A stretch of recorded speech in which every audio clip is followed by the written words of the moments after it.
As technology continues to revolutionize every sector of human endeavor with enhanced productivity globally, one sector that the tech is changing its operational narrative is agriculture. In Nigeria, stakeholders in the agri sector are gradually leveraging technology to improve yields, reduce man hours, cut costs, and above all, ensure sector-wide sustainability. One key aspect of achieving the above goals is effective monitoring and evaluation, with M&E experts now integrating technology into their operations. Now the work is done in two phases. We have technology and we have boots on ground. So we have developed a local technology that we use to gather information on the field. It gathers information about soil nutrients, moisture stress, and farmer data and all that. So once we do that, each of our boots on ground, our men on ground, they have their devices that they will download this particular technology on it, and they use it to gather information. Once they gather those information from the field, we get it back end and we analyze and we send our report to our clients based on that. When we talk about M&E, monitoring and evaluation, particularly in this case for agricultural activities, the whole idea is to ensure that adequate supervision is carried out on the farm and around farm activities, from land preparation, input distribution, input supply and distribution, to other activities, planting, then all activities through the crop growth cycle, to harvesting and movement even to warehouse. So all of these activities, we have seen that over time there's a lot of inefficiency due to human limitations, human capacity. And we know that in this digital age, there's a whole lot that technology can achieve for you. With technology infused into M&E, positives such as enhanced data collection and accuracy, increase efficiency and reduce cost, improve decision making and project management, enhance accountability and transparency, as well as promoting sustainability are the end products.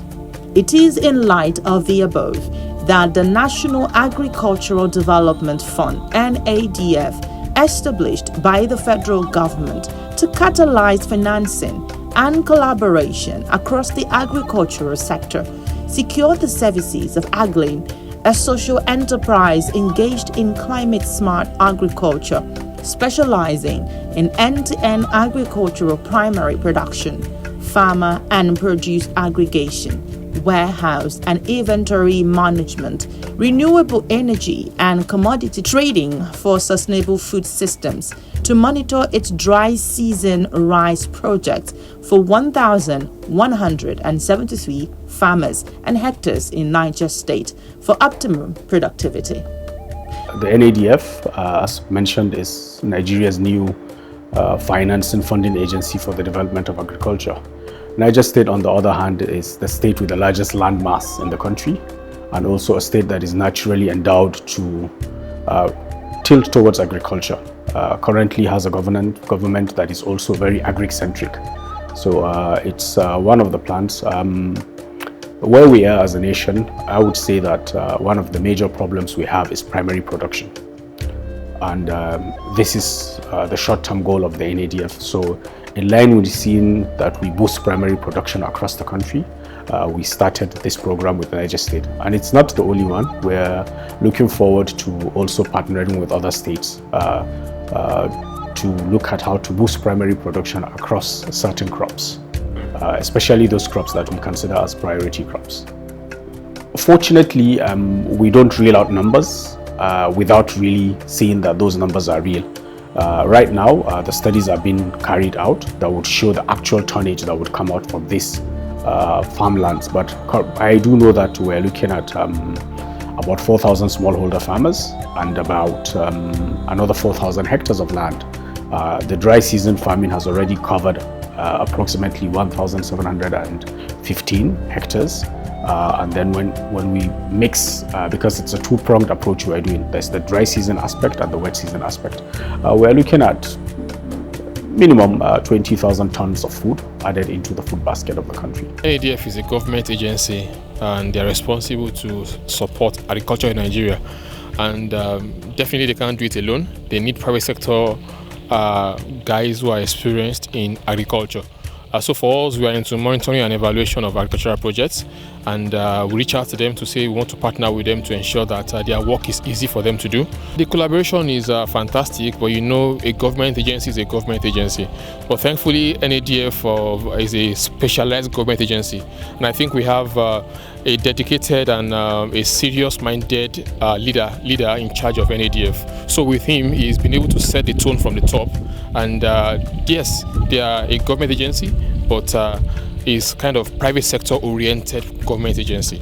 The project, co-funded by the Niger Food, is empowering no fewer than 1,173 farmers to cultivate at least 1,173 hectares of rice farms, both as individuals and as cluster farmers. We looked at, on a scale, on a balance, what do we really have much gap? So we know there is a gap in the production of maize, there is a gap in production of rice. But the trouble is more with rice by around June, July. As from May, when we are expected to harvest this season of cultivation, we are in May, June up to July. Paddy is scarce. Some people go out to as far as Benin Republic to ensure they have access to paddy. So we want to breach that insecurity at that period between May and June.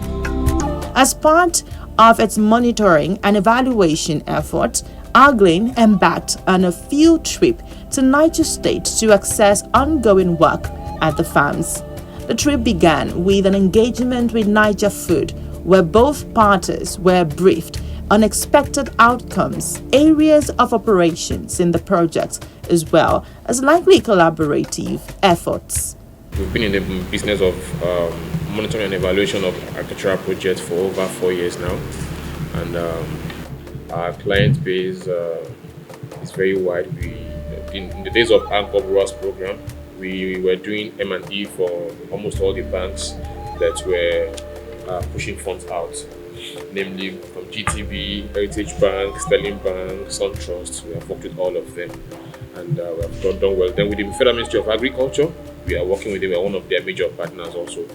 So basically what we do is we try to use digital tools, ICT, to support M&E to make it efficient, and then for the yield to be good. Because that's the ultimate goal for farmers, whether commercial or smaller farmers, to have bountiful yield, such that the financiers can get their funds back, their investment back, they can get their returns back, and they can get their returns in full, and farmers are also happy, they can smile to the bank. It will make a great impact because based on the combined hectarage of 4,000 hectares we are targeting, so we are looking at producing about 16,000 metric tons of rice.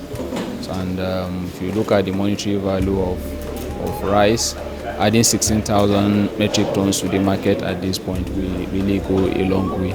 Then secondly, to the farmers, it gives them the needed support they need at this time, especially at a time that they are finding it difficult to access inputs, to purchase inputs due to the high cost of input itself.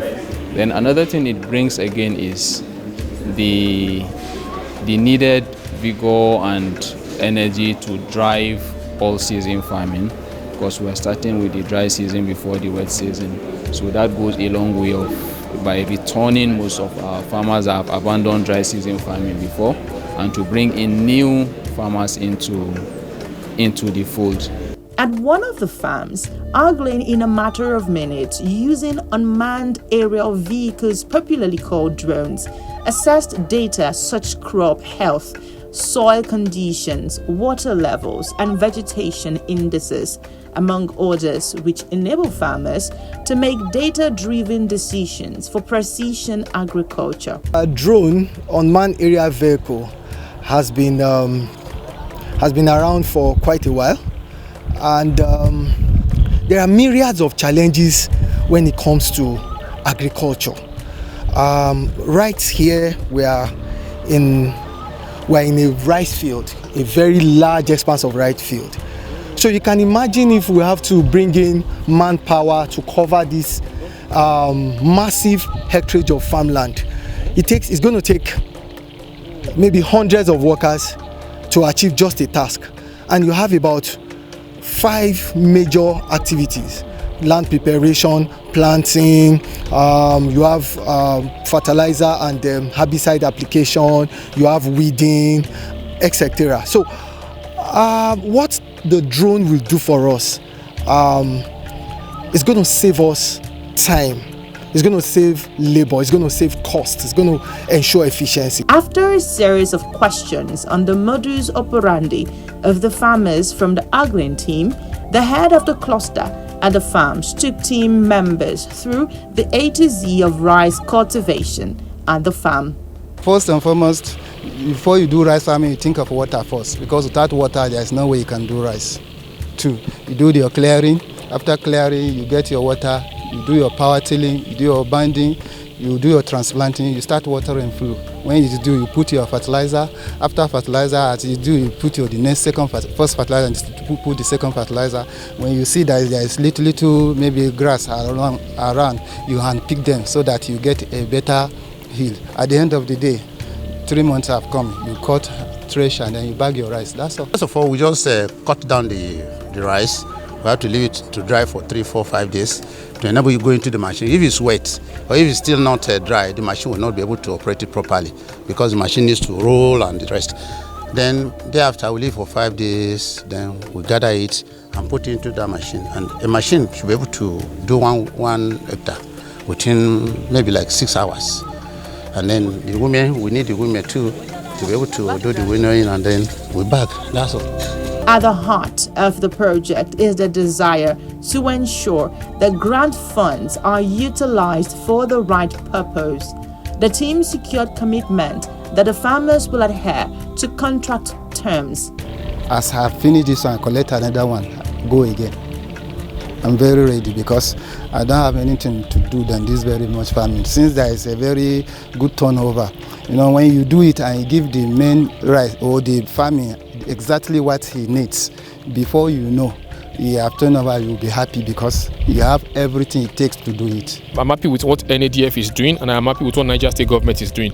While farmers appreciate government intervention in the rice value chain, they are hopeful that such can be extended to other crops. Thank God we have intervention from the government per hectare per head. As a cluster head, every material given as per 1 hectare given to many of us here, but some refuse to take because of the interest which is they think is much, so they don't partake. But the people who take now, even the people who don't take, they are willing to do next time. As a farmer, I'm happy to be contributing to feeding this nation, because I know that there's no way I can consume what I cultivate here. So eventually, I'm contributing to feeding the nation, and that's the essence of being a farmer. So as a farmer, I'm happy that we are contributing to feeding the nation. At the end of the tour, the Aglane team is pleased that the project is going on as expected and assure that with the local technology it has put in place, real-time monitoring of the project is guaranteed to ensure efficiency and attainment of set goals. For me, I'll just encourage farmers, the real farmers. Gone are the days when we walk around political farmers. There's no room for political farmers again because we have technology, we have history to fish them out. But for the real farmers, I want to encourage them to keep doing their best. Whatever they can do within their own capacity and capability, let them continue to do it. Government will always come to their aid at the right time. They should also ensure that they move from working as smallholder to working as cooperatives. Government is able to support them when they work together as a cooperative. I would advise farmers, smallholder farmers in particular, to begin to drive this one interest, come together, form cooperative, then access technology. We can't continue to practice farm or farming as agric, we really have to see the business side of it. With tech-based M&E providing data-driven insights that enable informed decisions about project implementation, resource allocation, and strategic adjustment, identifying what's working, what's not, and why, to allow for timely corrective actions and now issues of yesteryears.